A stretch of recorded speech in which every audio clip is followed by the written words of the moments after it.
Netanyahu ने Iran को लेकर एक ऐसी शर्त रख दी है जिससे इजराइल पर कई सवाल उठ रहे हैं। नेतन्याहू चाहते हैं कि ईरान की मिसाइलों की रेंज 480 किलोमीटर से ज्यादा ना हो।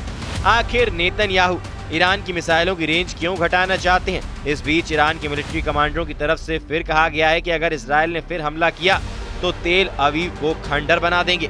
इजराइल पर ईरान की जितनी मिसाइल गिरी, ऐसे हर धमाके ने इजराइल के मिसाइल डिफेंस सिस्टम का पुर्जा ढीला कर दिया। तेल अवीव से लेकर हाइफा और अशदोद से लेकर बेन गुरियन हवाई अड्डे तक हर मिसाइल हमले ने नेतन्याहू को ईरान पर नया प्लान बनाने पर मजबूर कर दिया है। यही वजह है कि नेतन्याहू ने ईरान को घेरने के लिए अब नई तिकड़म लगाई है। नेतन्याहू ने कहा है कि ईरान के मिसाइल कार्यक्रम पर रोक लगनी चाहिए और उसे 480 किलोमीटर से ज्यादा रेंज की मिसाइल नहीं बनाने दिया जाए। मतलब साफ है कि नेतन्याहू ईरान की उन मिसाइलों से घबरा गए हैं जो 1500 किलोमीटर या उससे ज्यादा रेंज रखती हैं, क्योंकि ईरान और इजराइल की दूरी भी 1500 से 1800 किलोमीटर की रेंज में है। यही वजह है कि नेतन्याहू चाहते हैं कि ईरान के पास 480 किलोमीटर की रेंज वाली मिसाइलें हों ताकि वो इजराइल तक न पहुंच पाएं। 13 जून को ईरान पर हमला हुआ था और उसके बाद 12 दिन तक दोनों तरफ से एक दूसरे पर हमले हुए थे। हमले दिन रात हो रहे थे। एक तरफ से फाइटर जेट तो दूसरी तरफ से बैलिस्टिक मिसाइल दागी गई। एक तरफ नेतन्याहू ने कमान संभाली जिसमें अमेरिका से भी पूरी मदद थी, तो दूसरी तरफ ईरान के सर्वोच्च नेता अली खामनेई ने मोर्चा संभाला और तमाम मिलिट्री लीडरशिप खत्म होने के बाद फौरन सेना की कमान नए कमांडरों के हाथों में दी और फिर 12 दिनों तक ईरान ने बता दिया कि इजराइल की शुरुआती स्ट्राइक के बाद उसकी मिसाइल पावर बरकरार है। तेल अवीव से लेकर हाइफा तक दुनिया ने ईरान के मिसाइल हमलों को देखा, जमीन पर तबाही देखी, बड़ी बड़ी इमारतों खत्म होते देखा और ये तस्वीरें नेतन्याहू के कमांड सेंटर से लेकर व्हाइट हाउस में भी देखी गई। इसलिए ट्रंप ने भी कहा कि ईरान और इजराइल दोनों को इस मुद्दे में नुकसान हुआ है और इजराइल ने भी बड़ी चोट खाई है। नेतन्याहू ने अब ईरान के लिए 480 किलोमीटर रेंज वाली मिसाइलों की शर्त रखी, तो इस पर ईरान के विदेश मंत्री ने क्या कहा, उनकी बातों को बहुत गौर से समझिएगा।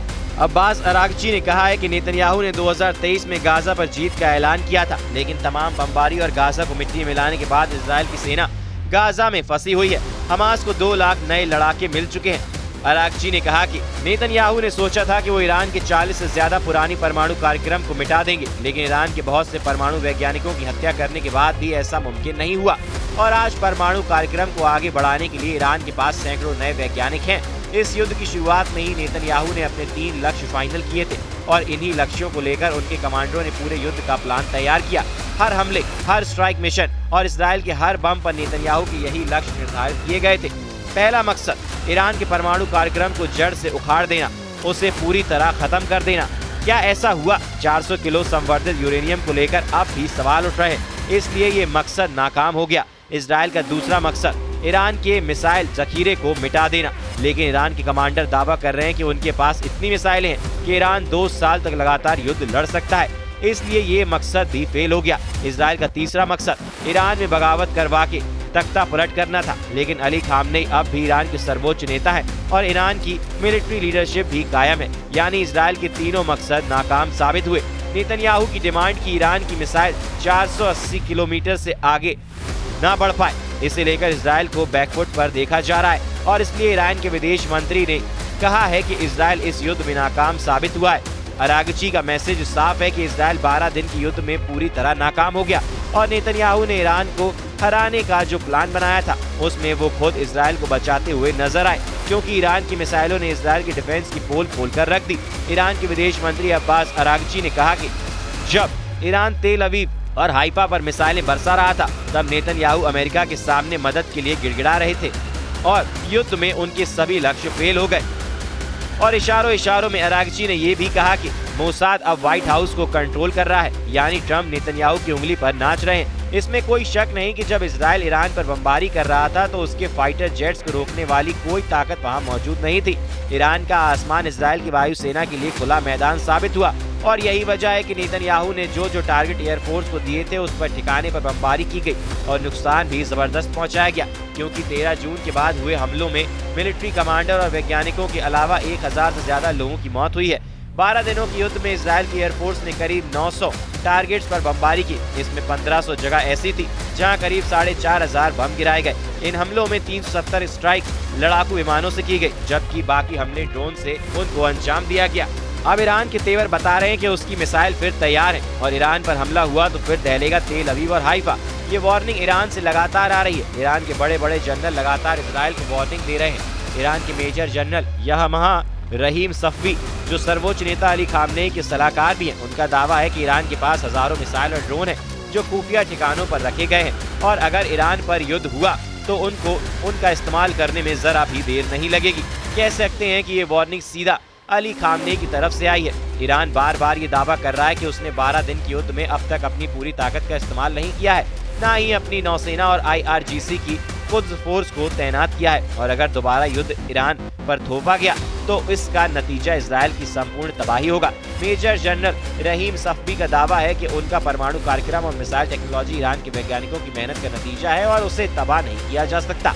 ईरान ने हजारों मिसाइल और ड्रोन का उत्पादन किया है और सभी सुरक्षित जगहों पर रखी गई हैं। ईरान की तरफ से ऐसी वार्निंग इसलिए आ रही है क्योंकि व्हाइट हाउस में डोनाल्ड ट्रंप और बेनियामिन नेतन्याहू की मीटिंग हुई और इस मुलाकात को लेकर नेतन्याहू के हौसले बहुत ज्यादा बुलंद हैं। नेतन्याहू ने कहा कि गाजा में हमारा मिशन पूरा नहीं हुआ है। उधर इजराइल के PM नेतन्याहू का दावा है कि हमें अब भी गाजा में काम पूरा करना है, सभी बंधकों को रिहा कराना है, हमास की सैन्य और शासन क्षमताओं को खत्म करना है क्योंकि गाजा का एक अलग भविष्य होना चाहिए। हमारे लिए और सभी के लिए कोई भी देश इससे कम पर समझौता नहीं करेगा। हम निश्चित रूप से नहीं करेंगे। इन सब के नीचे ईरान की मिसाइलों को लेकर खौफ अब भी फैल रहा है क्योंकि ईरान की तरफ से लगातार मिसाइल के जखीरे पर आने वाली खबरों ने इजराइल और अमेरिका को टेंशन देनी शुरू कर दी है। नेतन्याहू ने ईरान की मिसाइलों को लेकर जो डिमांड रखी है उसने वाकई इजराइल के मिसाइल डिफेंस पर सवाल उठाने शुरू कर दिए। नेतन्याहू ने बहुत जोर देकर कहा है कि ईरान की मिसाइल कार्यक्रम पर रोक लगनी चाहिए और उसकी मिसाइल अब 480 किलोमीटर से ज्यादा रेंज की नहीं होनी चाहिए। ऐसा इसलिए क्योंकि ईरान ने 12 दिन के युद्ध में अपनी जिन मिसाइलों से इजराइल को निशाना बनाया है वो करीब 1500 या उससे ज्यादा रेंज की थी। ईरान और इजराइल के बीच भी इतना ही फासला है। ईरान का दावा है कि उसने अभी तक अपनी सबसे खतरनाक मिसाइलों को इस्तेमाल नहीं किया है, लेकिन ईरान से युद्ध को लेकर अमेरिका और इजराइल से लगातार नए नए सिग्नल मिलने लगे हैं। इजराइल पर हुए हमलों में जिन मिसाइलों ने तबाही मचाई है उनकी लिस्ट देख लीजिए क्योंकि यही अब तक नेतन्याहू के लिए सबसे बड़ी परेशानी है। इनमें सबसे खतरनाक फतह 1 और खैबर शिखर मिसाइल शामिल हैं। इसमें कद्र और इमाद मिसाइल भी शामिल है। फतह हाइपरसोनिक मिसाइल की रेंज 1400 किलोमीटर है। खैबर शिखर मिसाइल की रेंज 1450 किलोमीटर है। कद्र मिसाइल की रेंज 2000 किलोमीटर तक है और इमाद की रेंज 1700 किलोमीटर है। इसलिए कहा जा रहा है कि ईरान ने कतर में ट्रंप का सीक्रेट टावर तोड़ डाला है। अब इसे रेडोम यानी रेडार डोम कहें या फिर ऐसा वॉच टावर जहां से ट्रंप की सेना पूरे ईरान पर नजर रख रही थी। अब इस रेडोम में होता क्या है वो देख लीजिए। ये एक फुटबॉल नुमा गोल बाहरी कवर है जिसके अंदर एक सैटेलाइट डिश लगी होती है। इसी सैटेलाइट डिश से अमेरिका ईरान पर नजर रख रहा था। अमेरिका की सेंट्रल कमांड के कम्युनिकेशन सिस्टम का हिस्सा थी ये। इस रेडोम को 2015 में $15 मिलियन की लागत से तैयार किया गया था, यानी करीब 125 करोड़ रुपए। अमेरिका ने पहली बार इकरार किया कि ईरान की बैलिस्टिक मिसाइल ने उसे इतना बड़ा नुकसान पहुंचाया कि जबकि डोनाल्ड ट्रंप ने दावा किया कि ईरान की मिसाइल से कोई नुकसान नहीं हुआ है। कतर में अमेरिका का अल उदैद मिलिट्री बेस फिलहाल पूरी तरह चालू है, लेकिन ईरान की मिसाइलों ने साबित कर दिया है कि पूरे पश्चिम एशिया में चाहे अमेरिका हो या इजराइल, दोनों का कोई ठिकाना उसकी मिसाइलों से नहीं बच सकता। देखा जाए तो 12 दिन के युद्ध का नतीजा न इजराइल के पक्ष में आया न ईरान के पक्ष में। 12 दिन के सीज फायर के बाद ईरान पर इजराइल के हमले बंद हुए और इसी तरह इजराइल के शहरों पर ईरान की मिसाइलों की बारिश भी बंद हो गई। हालांकि अब ये सवाल उठने लगा है कि क्या वाकई ईरान के परमाणु ठिकानों पर अमेरिका और इजराइल का ज्वाइंट ऑपरेशन कामयाब हो रहा है। वैसे युद्ध हुआ तो ईरान के मिसाइल गोदाम फिर सैकड़ों मिसाइल लॉन्च करने के लिए तैयार हो जाएंगे। इस बात की गारंटी बार बार दी जा रही है।